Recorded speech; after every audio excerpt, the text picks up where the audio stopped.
আমাদের একটা সমস্যা নিয়ে এখন ওসি স্যারের লোকে কথা কইতে আইছিলাম। সমস্যাটা হলো আমাদের দোকানের সামনে ব্যাটারি চালিত টিওগুলি অনেক দিন ধরেই এত জ্যাম করে রাখে, আমাদের কাস্টমাররা ঢুকতে পারে না। ব্যবসার প্রচণ্ড হ্যাম্পার হয়। তো হয়তো অনেক সময় আমাদের বাইকও ভাঙে।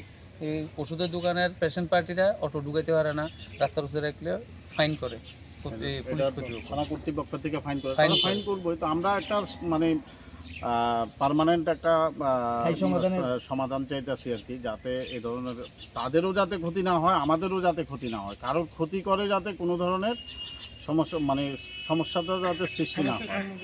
হ্যাঁ, আর ব্যাপার হচ্ছে যে তারা যে ব্যাটারি চালিত গাড়িগুলো রাখে, তারা একটা একটা করে আনি রাখুক, আরগুলা যে কোনো একটা জায়গাতে স্থায়ীভাবে রাখা হোক।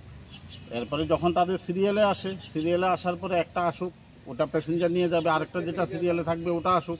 এইভাবে যদি রাখা হয়, আমাদের কাস্টমার এসে বাইক রাখতে পারে না, গাড়ি রাখতে পারে না, তখন থানা থেকে গিয়ে রাস্তার উপর রাখলে এটা ফাইন করা হয়। তো এটা তো অ্যাকচুয়ালি আমাদের যেরকম বিজনেসের ক্ষতি হচ্ছে, আমরা যদি চাই তাদের আমাদের দোকানের সামনে রাখতে দেব না, তখন তাদেরও বিজনেসের ক্ষতি হবে। তো আমরা চাই যে স্থায়ী সমাধান।